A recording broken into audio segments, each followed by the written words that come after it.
Bonjour à tous, bienvenue dans cette nouvelle vidéo où on va aujourd'hui traiter le cas de la création des articles. Donc on va apprendre à créer un nouvel article et bien sûr on va lui associer directement ses tags à la création. Donc ce que je vous propose déjà, c'est de s'occuper des routes. Donc au niveau de notre dossier public, on a bien sûr dans notre fichier index.php tout le listing pour nos routes. Donc on va se rajouter en dessous de la fonction index deux nouvelles routes, une en get, une en post. La première va nous permettre d'afficher le formulaire de création, donc ce sera /admin/post/create et on appellera sobrement la fonction create. De la même façon, pour envoyer les données, ça sera la même URL. En revanche, ce sera une autre méthode, ce sera createPost par exemple. Voilà. Donc ce qu'on peut faire, c'est directement aller dans notre vue admin post et dedans on a notre index.php et on peut se créer ici notre bouton. Donc on va se créer un bouton qui ira directement vers /admin/post/create. On va lui donner une classe btn-success et on va lui donner un margin sur l'axe des ordonnées qui sera de 3. Voilà, comme ça, ça fera respirer le bouton en haut et en bas. Donc voilà, il se situe ici. On va juste inscrire à l'intérieur un nouvel article, tout simplement, ou créer un nouvel article. Voilà, donc quand je clique sur ce bouton, je devrais afficher le formulaire de création d'un nouvel article. Alors pour ce faire, on va se rendre dans notre contrôleur, donc contrôleur, admin, post contrôleur, et on va en dessous de la fonction index se créer deux nouvelles fonctions, donc la fonction create qui permettra de renvoyer ce formulaire, et ensuite on aura une fonction createPost qui, elle, traitera les données envoyées en poste. Donc, dans l'idée, on ferait pour la fonction create un return this view, ça serait admin.post, et ensuite, ici, on aurait envie de se créer un nouveau formulaire qu'on appellerait create.php, mais on a ici un fichier qui était appelé précédemment edit.php, et je l'ai renommé form.php. Comme ça, on n'a plus qu'à appeler ce form.php que l'on veuille créer un nouvel article ou éditer un nouvel article. Donc attention, parce qu'au niveau maintenant de notre fonction edit, on va avoir besoin juste de préciser que la vue pour éditer un article, c'est adminpost.form. Et on appellera la même chose pour la création d'un article. Et grâce à un petit peu de logique et de ternaire, on va pouvoir afficher ce qu'on veut suivant si on a envoyé un post ou pas. Dans le cas où on a envoyé un post, on affichera le titre, on remplira les inputs et le text area et on sélectionnera les tags. Si ce n'est pas le cas, on changera le H1, on ne remplira pas les inputs et les text area et on ne sélectionnera pas au préalable les tags. En revanche, on a quand même besoin d'envoyer les tags. Donc, comme j'avais fait ici au niveau de ma fonction edit, je vais copier cette ligne-là et la coller dans ma fonction create. Et je vais envoyer les tags avec compact. Et j'inscris le nom de ma variable. Donc maintenant que j'ai envoyé les tags sur le formulaire, je vais avoir un problème. Si je clique sur créer un nouvel article, il y a plein de propriétés qui n'existent pas. Pour la simple et bonne raison que là, on veut juste créer un article. Donc, on n'a pas eu ce params_post. Donc, ce qu'on va faire, c'est tout simplement, suivant les conditions, afficher ou pas ce qu'on veut. Donc, params_post_title, on rajoute deux points d'interrogation pour dire, s'il existe, je veux l'afficher. Sinon, on peut tout simplement continuer avec une chaîne de caractères en écrivant créer un nouvel article. Voilà. Et là, si j'enregistre, je vois que mon titre est assez adapté au cas.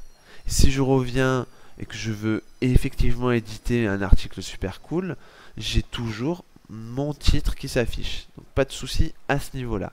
Donc on va traiter le cas pour le reste. Donc au niveau de l'URL, ben, c'est pas compliqué. On va tout simplement ouvrir les balises PHP et on va dire ben, i7 de params post. Donc est-ce qu'il existe? Dans ce cas-là, ça veut dire qu'on a envoyé un post et qu'on veut l'éditer. Donc ce qu'on peut faire, c'est juste dire que je veux aller sur /admin /post /edit. Là, on n'a plus besoin de faire des échos. Et on peut ici interpoler la variable avec des accolades. Sinon, deux points, eh bien, on va se rendre sur /admin /post /create, qui était au niveau de notre liste de route l'URL sur lequel on veut envoyer les données. Donc, ceci étant fait, on peut aller vérifier les choses. Donc, si je réactualise et que je fais un coup de CTRL-U, je suis sur /admin /create, je vois que je vais sur /admin /post /create. Et là, j'ai oublié ici de rajouter mes quotes. Voilà. Et à ce niveau-là, on voit que l'URL est OK. En revanche, si je vais sur modifier et que je fais un coup de CTRL-U, on voit que on va bien sur /admin /post /edit /4. Donc les URL sont OK. Donc maintenant, on va continuer. Au niveau de la value de mon input, eh bien, je vais tout simplement vérifier est-ce qu'elle existe. Si oui, je l'affiche, tout comme j'avais fait tout en haut avec mon ternaire. Sinon, ben, je n'affiche rien. Ça sera exactement la même chose pour notre content. Est-ce qu'il existe? Sinon, je n'affiche rien. Et là, donc je réactualise mon fichier d'édition, mon formulaire d'édition, il n'y a pas de souci. Si je vais créer un nouvel article, on voit que ici, tout est vide. Donc on est prêt à créer notre nouvel article. Donc on va continuer. Ensuite, au niveau de nos tags, donc on va dans tous les cas boucler sur nos tags. Donc là, on a une erreur, on voit bien, elle s'affiche dans notre vue. Il nous dit que la fonction getTags n'existe pas, parce que le post n'est pas défini. Donc c'est pas compliqué. On insérait bien notre value. En revanche, notre petit for each là, et ici on n'oublie pas le chevron qui vient terminer notre balise option. On va pas le prendre, on va juste sélectionner notre for each qui n'a pas lieu d'être dans le cas où on n'a pas de params post. Donc ce qu'on va faire ici, c'est couper couper juste ce for each.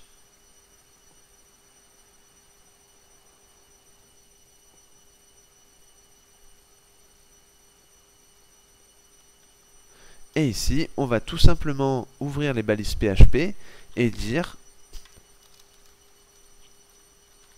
if i7 de params post.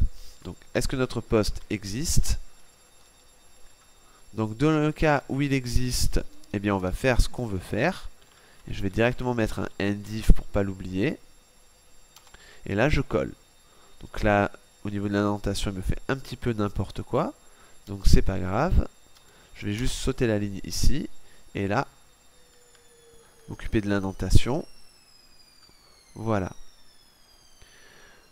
Donc, je vais remettre ça à la ligne. Et mon if, il était ici.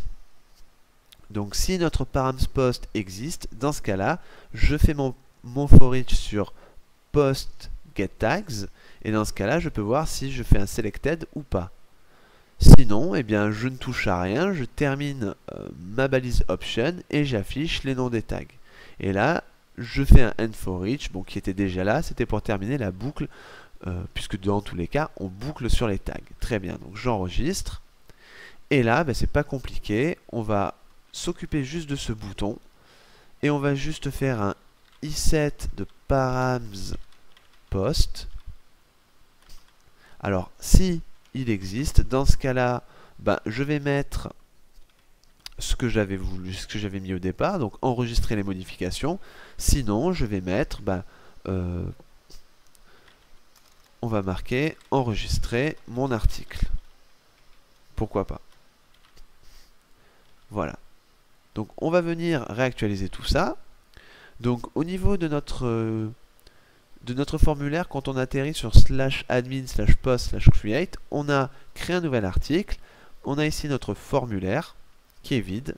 Donc les inputs, les textes arrière sont vides, les tags ne sont pas présélectionnés. Et on a un bouton qui dit enregistrer mon article. Impeccable. Donc on va vérifier le code source. On n'a pas de souci. On a bien les values qui sont inscrites pour les tags. Si en revanche je viens modifier, eh bien il n'y a pas de problème. L'article, c'est bien le nom de notre article. On a la possibilité de venir le modifier, les champs sont pré-remplis et les tags de l'article sont présélectionnés. Donc on va tester les choses et le bouton c'est enregistrer les modifications. Je vais lui rajouter le tag JS et le tag PHP. Je clique sur enregistrer les modifications. Et si je reviens, je vois bien que ça a été enregistré. Donc on n'a rien cassé au niveau de la modification de nos articles. Donc maintenant, on va revenir sur notre création d'articles et on va traiter le cas dans le cas où on envoie des données sur /post/create. Donc on a dit qu'on appelait cette fonction createPost.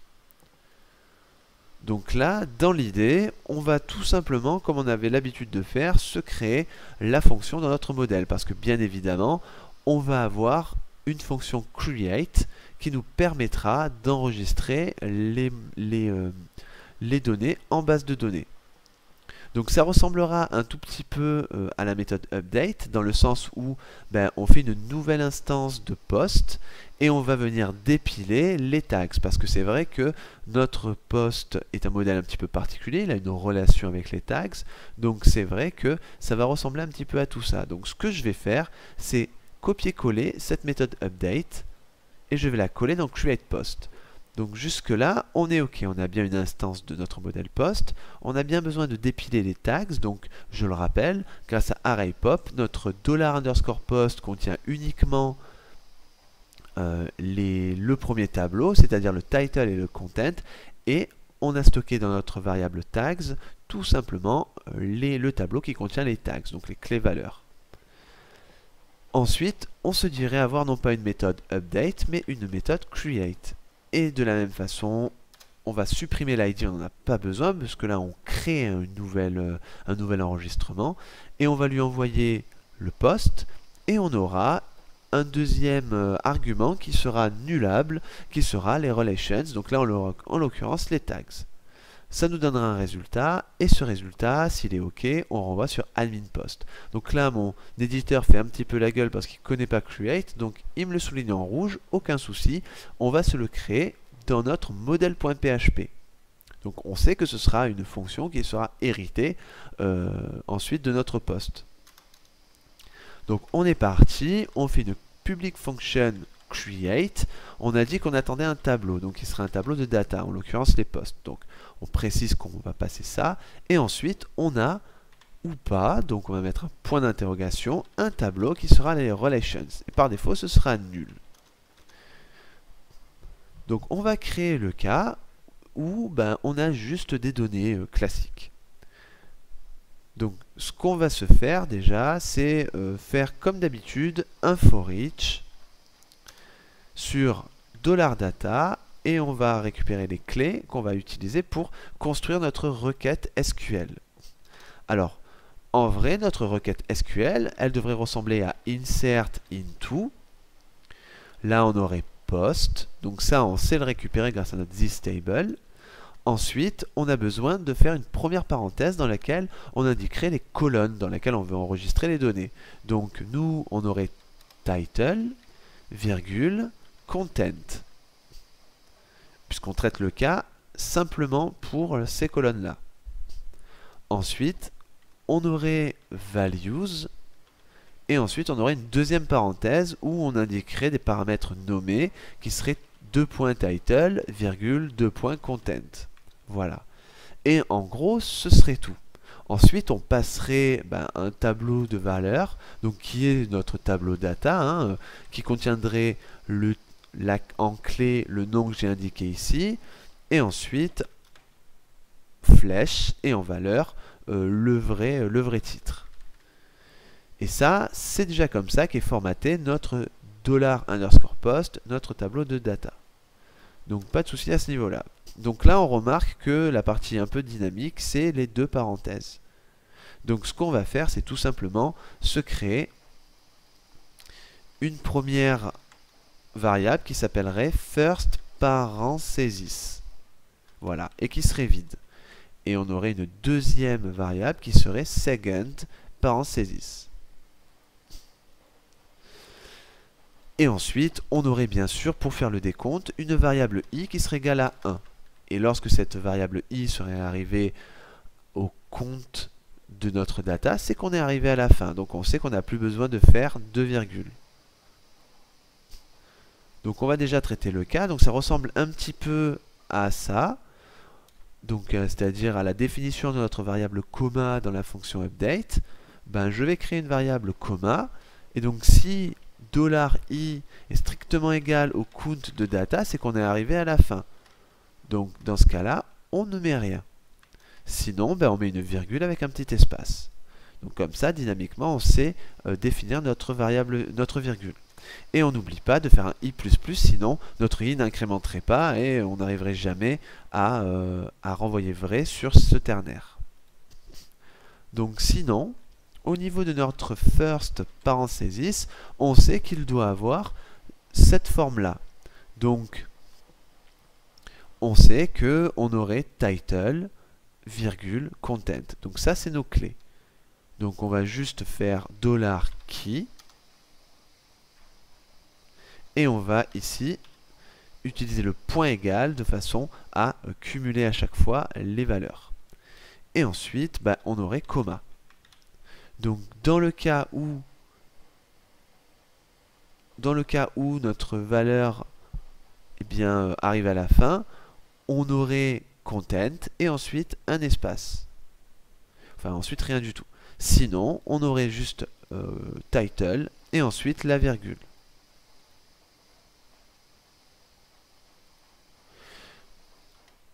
Donc ensuite, ce qu'on va faire, c'est s'occuper de la seconde parenthèse.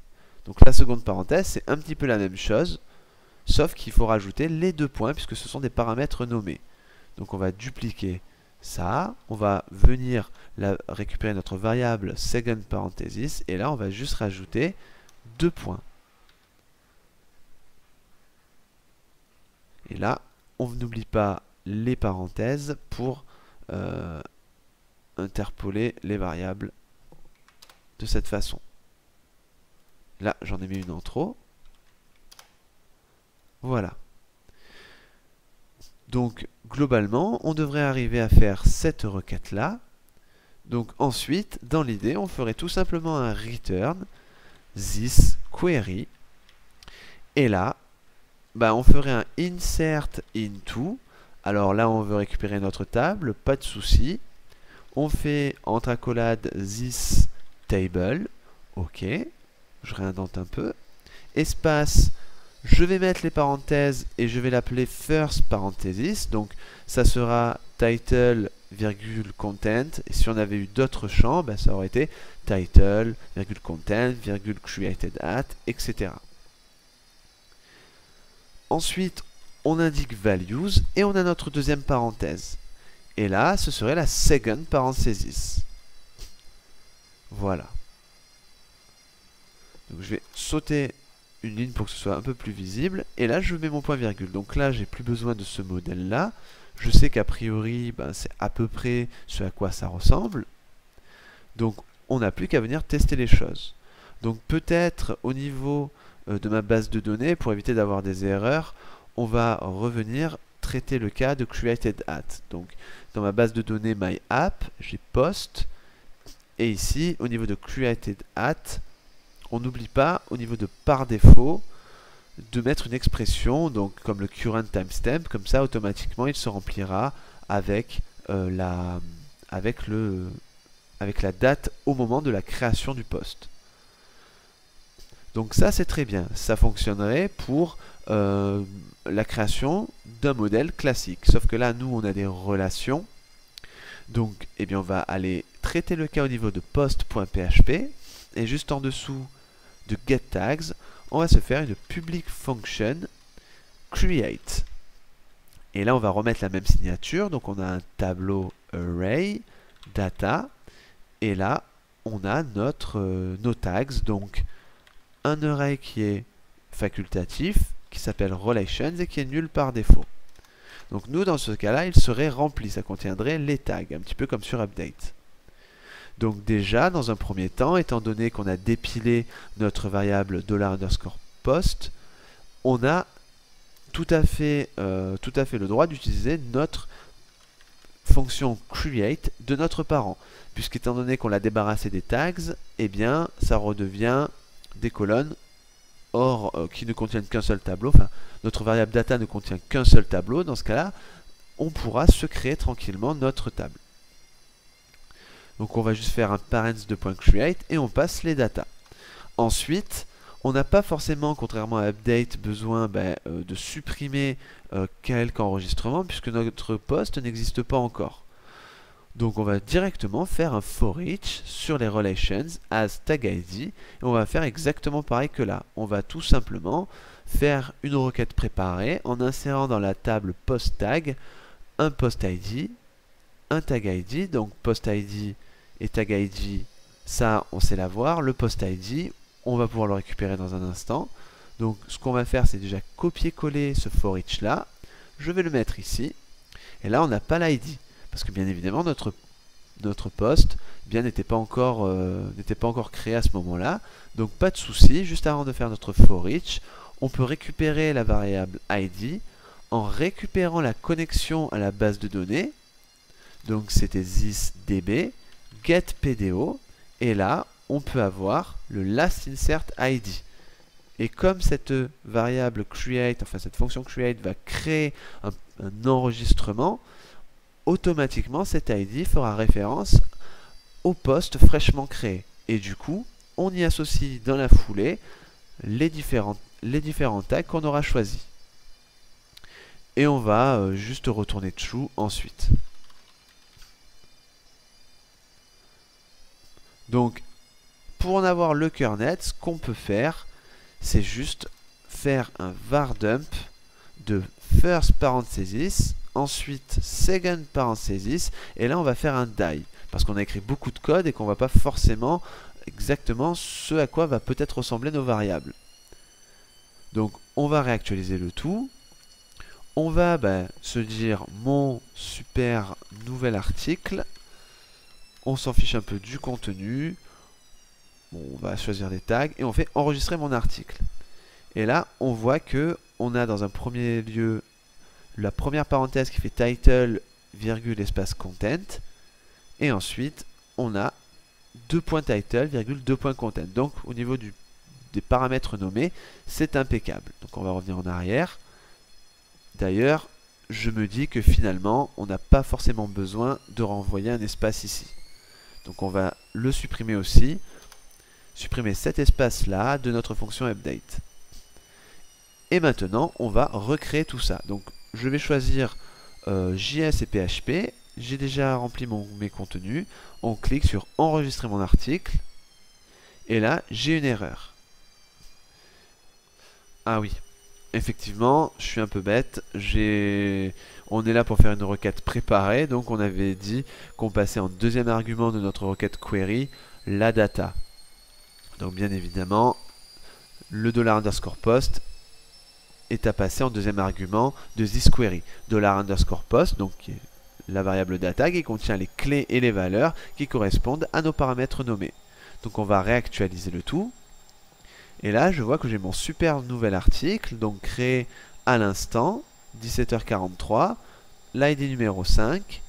Et si je viens modifier tout ça, on voit qu'il a déjà pré-rempli JS et PHP. Donc parfait. On va dire que maintenant, c'est juste du HTML et du PHP. On va indiquer qu'on a édité le titre et le contenu et on clique sur enregistrer les modifications Et on voit que mon super nouvel article est maintenant édité. Lorsque je clique sur modifier, HTML et PHP sont bien à jour. Donc voilà pour ce qui concerne la création d'un nouvel article. Et voilà, je pense qu'on a terminé notre CRUD en ce qui concerne les fonctions basiques de notre panel d'administration. On verra très certainement dans les prochaines vidéos comment s'occuper un petit peu peut-être de la sécurité et bien sûr protéger l'accès à notre panel d'administration.